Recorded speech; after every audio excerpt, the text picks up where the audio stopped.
I've been thinking a lot about the youth these days. Yeah, saying that really makes me understand that I am getting older in age. I have nieces and nephews, and as I get older, I'm starting to ask myself the important questions. We think about whether we want to have children or not, and if we do, is this the kind of environment that we want to bring our children into?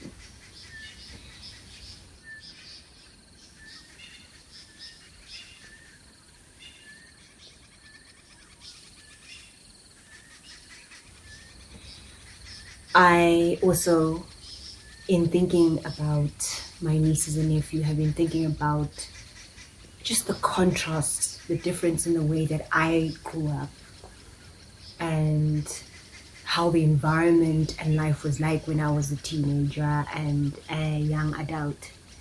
And I'm a 90s baby. So we come from a place that was much more innocent than the times that we have now. You know, there was a slow burn in being a child and then becoming a young teen and then a teen and then a young adult. There was a small, slow burn in you discovering certain aspects of yourself, also certain aspects of the world. I do know though that I struggled. I struggled a lot in terms of my self-esteem, in terms of the pressures I felt from outside of me, of having to be something by a certain age, of having to make a certain amount of money, of having to study, of having to accumulate titles and awards, and believing that that would then make me a valuable person.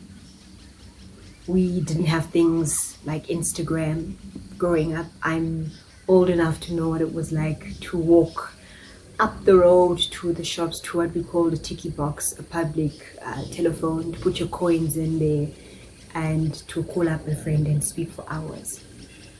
I knew about slowness. I knew about boredom, but boredom as a companion. We grew up in those times, but I still struggled, right? So I can't imagine, well, I can, because I get endless messages in my social media inboxes from young people in their early 20s, some who've just transitioned out of high school, who are struggling with their self-esteem, who are depressed, who are suicidal. And as someone who tried as well to transition out of this world, to take my own life, I understand the terror of feeling alone, of feeling invisible, of feeling unseen, which is why I wanted to share today a list of 101 things that my 20s taught me. I'm a little away from 30 now, but so many people are going to come through that portal, which I think it is. It gets really intense from about 27 in what is called a Saturn return. And it's basically the end of a cycle and you dying and being asked to be reborn. A lot of people have major transitions at that time, whether it be divorces or moving countries, leaving jobs, pivoting in their careers. And a lot of people transition as well in terms of leaving this world. A lot of people die. And you might have heard of what is known as the 27th Club. And a lot of young, famous artists and people passed away at this time, because it's really a calling on our souls to start again, and to start as ourselves, hopefully, and to learn the lessons that life has given us thus far. We are living so separated from each other. Our ancestors were very much living in a circle, in that grandmother was able to breathe into grandson, and uncles were there, children and elders shared space together, and so we were able to learn from one another, and most importantly, right, to exchange and to pass things on. But nowadays, a lot of children are raising themselves, and we are distant from elders. We are distant from even our own parents sometimes, and we're alone. And so I know that given my maturity in age and my taking seriously, this whole life thing, and that we pour into each other, we belong deeply to one another, and in some senses we're responsible for each other.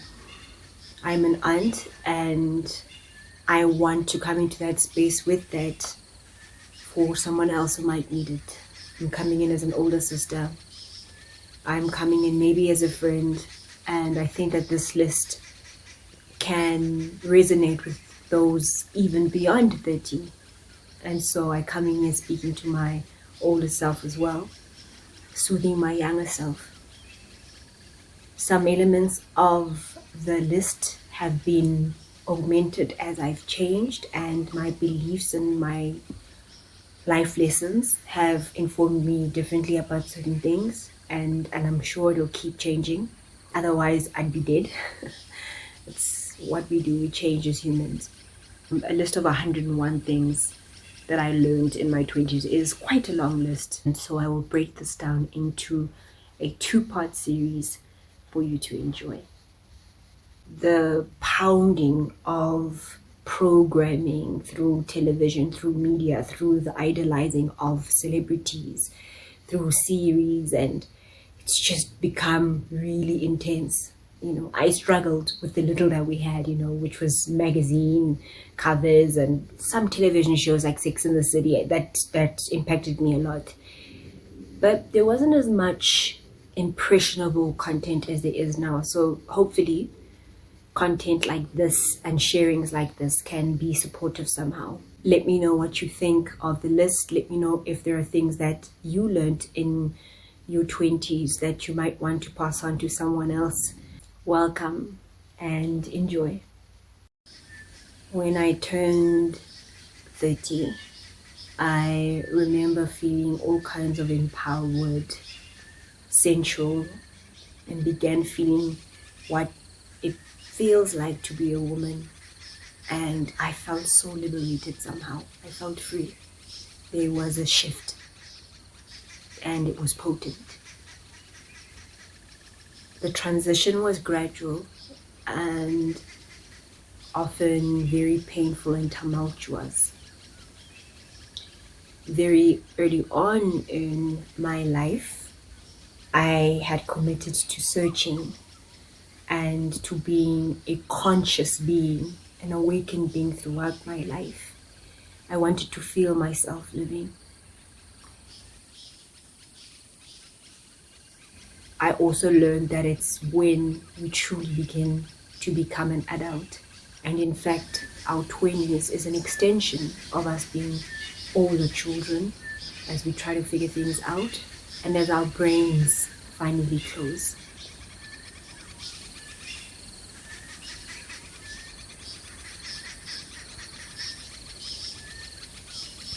A number of things came to mind as I reflected and took some time to sit in the stillness as I moved from child to adult.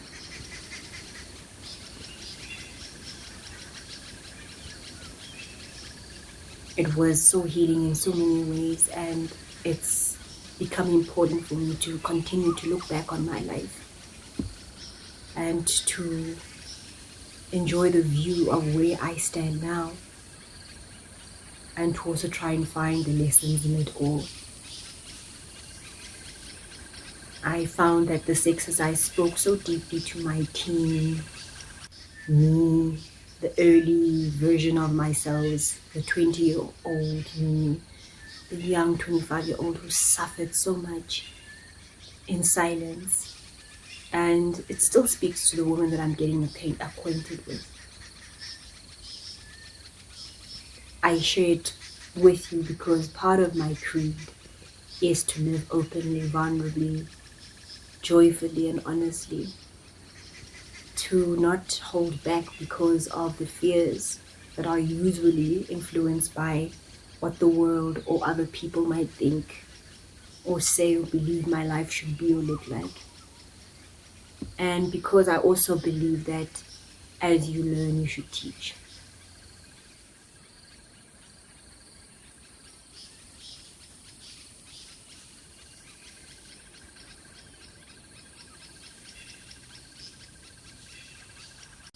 Number one, there is no experience too great to justify bitterness, resentment, and a hateful heart. There just isn't, because it poisons you. It stains and stays with you. And it disrupts the general chi of the world, because we as energy bodies affect the balance of the world. Let go, forgive, and free your heart. Number two, be yourself and true while you're at it. There is someone who will love you and accept you just as you are. Be yourself so the people that are looking for someone who vibrates like you do can find you. Number three, people will hurt and disappoint you. The world is filled with wolves in sheep clothing, and that's sadly the truth. Take it in, learn, keep it moving, and seek out those that give light and love to your path and that of others, and for people that fill your energy with positivity and fortitude. Number four, family is our greatest gift and blessing we're given. Often our families show us the thesis in which we've come here to write, to live, and to learn from. As sensitive beings, specifically as those who identify as empaths, it can be one of the hardest battlegrounds, the hardest environments for us to survive. Those closest to the light don't always see it. While we should endeavor to understand the patterns of our families, of our bloodlines, our lineages, so that we can understand why our family members operate in the ways that we do. It's important, I think, in my older years to understand people. I often say look at the individuals in your life as NPCs. Just look at them without the titles of who they are, but just as people. And sometimes we then, without the emotional attachment to things, can understand better, how we're treated, how we feel in people's presence, and choose from there. Decide what serves us well, who serves us well, who pours into us, and choose from there. It's a hard one. But when I say that family is where we learn the thesis we've come to study, it's true, because they'll show you what wounds you've had to endure, so that those wounds can then show you what gifts you actually have come with. I would encourage those of you who do identify as highly sensitive or empaths, and just all of us in general, to look into things like dysfunctional family systems, narcissistic family systems, to look at scapegoating within family systems, and a lot of individuals who are empathic tend to be scapegoated and punished for being truth seekers. Look at how those patterns have affected you so that you can transform your own self and truly live from a place that's more authentic and beyond the wounds. It's not about blaming anyone else. It's about seeing things as they really are and then unshackling yourself and freeing yourself so that you can live with an open heart again, and you can trust life, you can trust the world, you can trust people, and you can believe that you are lovable. And further than that, you can begin to allow people to love you. Number 5, grace. I get it, and it's one of the most important things. My mother has taught me a thing or two about grace.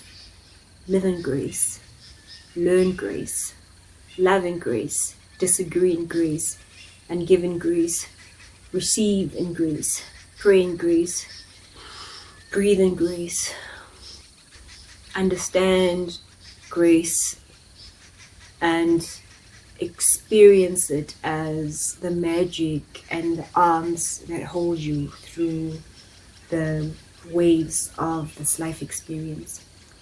Number 6, friends. They come and they go. But then there are the few that you must hold on to, even if they just arrived yesterday. Sometimes you grow apart, and you might grow apart for a season, or you might grow apart totally from each other. You might make your way back, and sometimes you never do. One of the most important things to hold on to is this: humans thrive off of freedom and space. Allow others that gift. Allow yourself that gift. And understand that it's okay to be in relationships without clinging.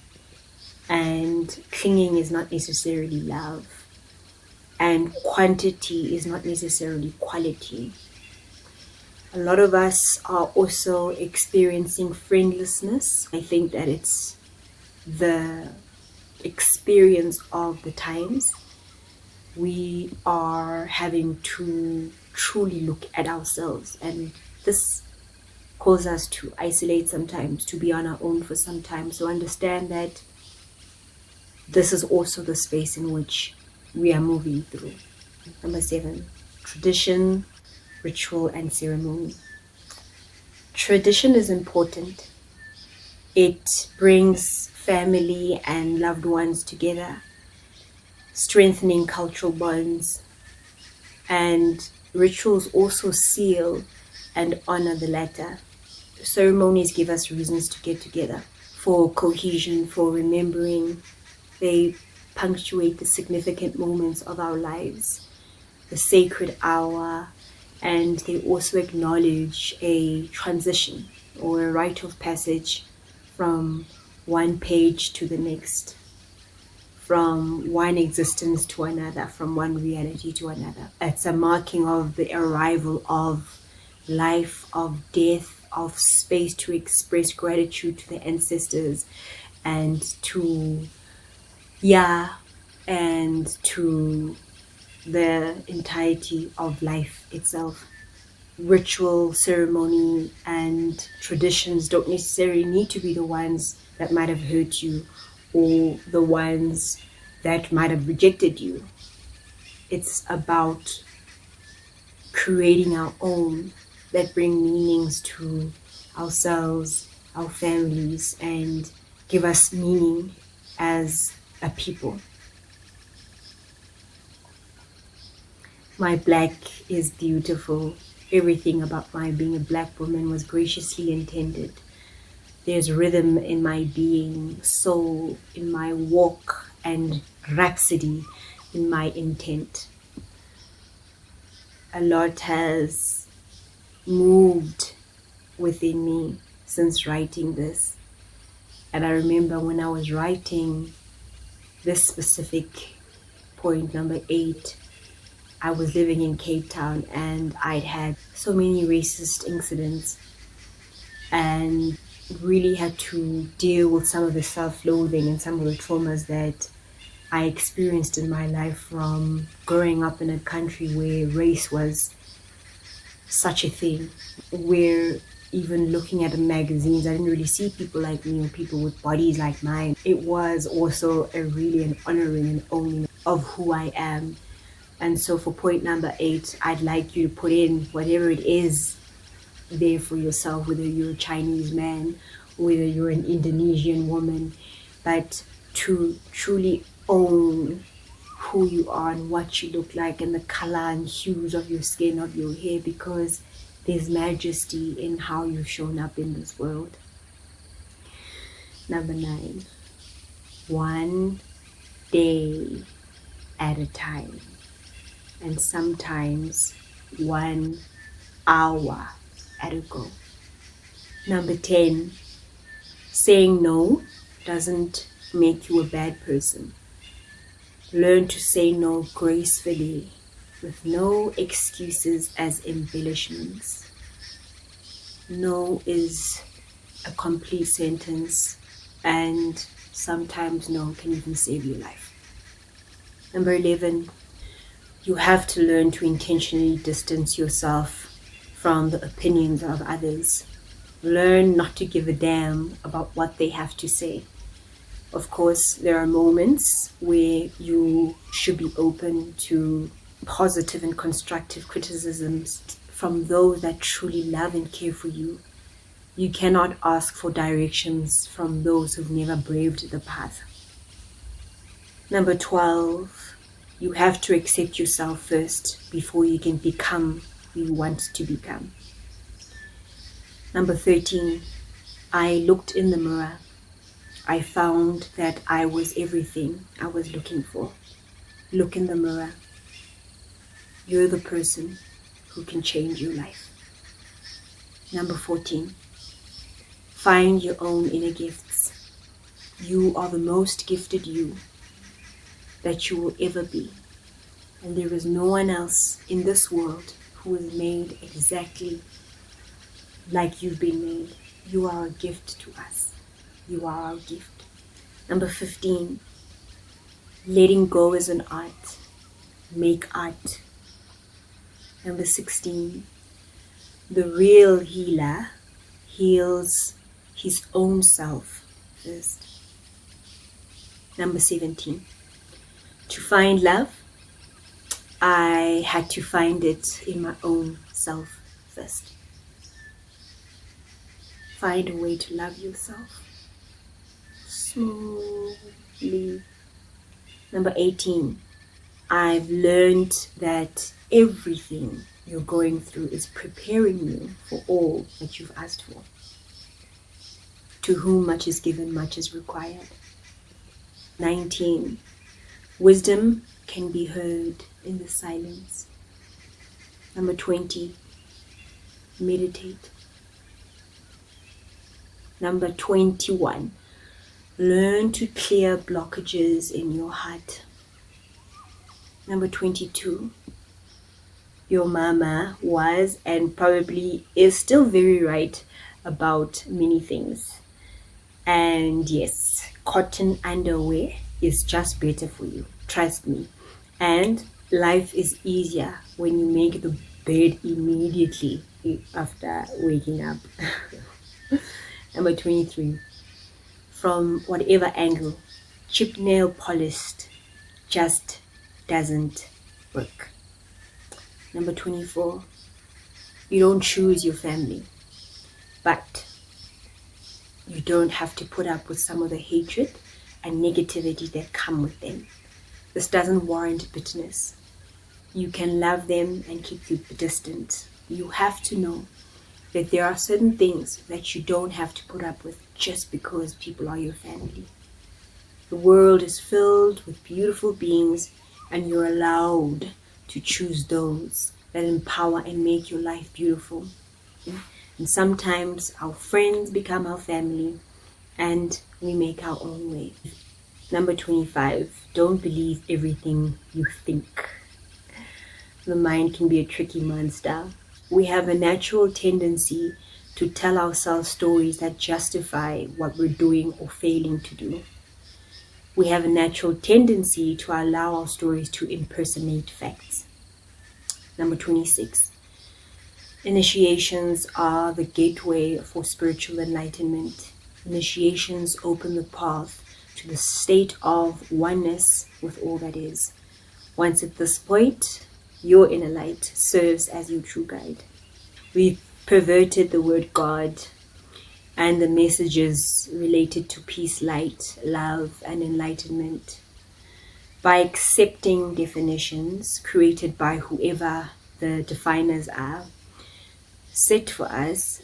We do it at the expense of having our own experience and understanding of truth.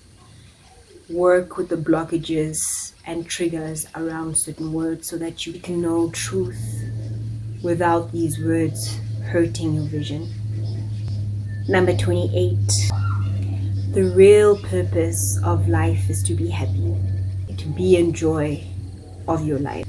Strive to get to a place where you're not trying to get to the next step, somewhere where you're not, somewhere in the future. The right now, this moment is all you need, it's all you've got, it's all that is true. And it's also where the real joy resides. Number 20. Embrace failure. It emancipates the soul far more powerfully than success, which is often the cousin of ego, ever will. Number 30. We're all carrying our own load. Try hard to express compassion to those you encounter.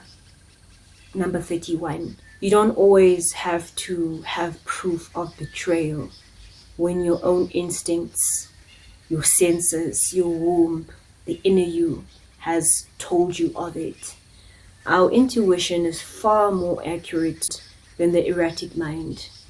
Our intuition is all-knowing. Trust it. Heal so you can hear it even more better. Number 32.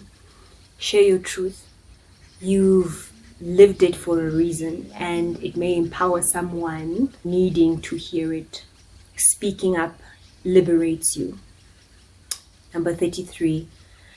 Take stock of how far you've come and celebrate your path in the now.